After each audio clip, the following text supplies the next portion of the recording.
തമിഴ്നാട്ടിലെ രാമേശ്വരം എന്ന ദ്വീപിൻ്റെ തെക്കുകിഴക്കേയറ്റത്തായി സ്ഥിതി ചെയ്യുന്ന ഒരു ഉപേക്ഷിക്കപ്പെട്ട പട്ടണമാണ് ധനുഷ്കോടി. 1964 രാമേശ്വരത്തുണ്ടായ അതിഭയങ്കരമായ ചുഴലിക്കാറ്റിനെ തുടർന്ന് ഈ നഗരം പൂർണ്ണമായി നശിക്കപ്പെടുകയും പിന്നീട് ജനവാസമില്ലാതെ ഈ നഗരം ഒറ്റപ്പെടുകയും ചെയ്തു. അതിനുശേഷം ഈ നഗരത്തെ ഒരു പ്രേത നഗരമെന്നാണ് വിശേഷിപ്പിക്കുന്നത്.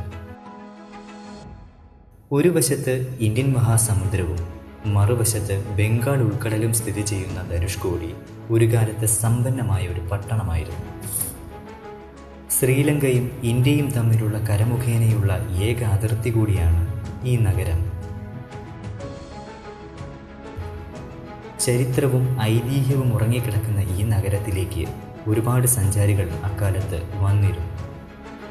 അങ്ങനെയിരിക്കെയാണ് 1964 ഡിസംബർ മാസം 22 ധനുഷ്കോടിയെ ആകെ നശിപ്പിച്ചുകൊണ്ട് ഒരു ചുഴലിക്കാറ്റ് വീശിയടിച്ചത്. ആ ദുരന്തത്തിൽ 1800-ലധികം ആളുകൾക്ക് ജീവൻ നഷ്ടമായി എന്നാണ് കണക്ക് പറയുന്നത്. മനുഷ്യവാസയോഗ്യമല്ല ആ പട്ടണമെന്ന് ഗവൺമെൻറ് മുദ്രകുത്തിയതോടെ പൂർണ്ണമായും ഒറ്റപ്പെട്ടുപോയ ഒരു നഗരമായി ആ സ്ഥലം മാറി. എന്നിരുന്നാലും പിന്നീട് കുറച്ച് കുടുംബങ്ങൾ മാത്രം അവരുടെ ഉപജീവന മാർഗമായ മത്സ്യബന്ധനത്തിലേർപ്പെട്ട് ആ നഗരത്തിൽ ഇന്നും ജീവിച്ചു പോകുന്നു. ധനുഷ്കോടിയിൽ ഒരുപാട് കാഴ്ചകൾ ആളുകളെ ആകർഷിക്കുന്നുണ്ടെങ്കിലും അതിലെ പ്രധാന കാഴ്ചയാണ് പാമ്പൻ പാലം.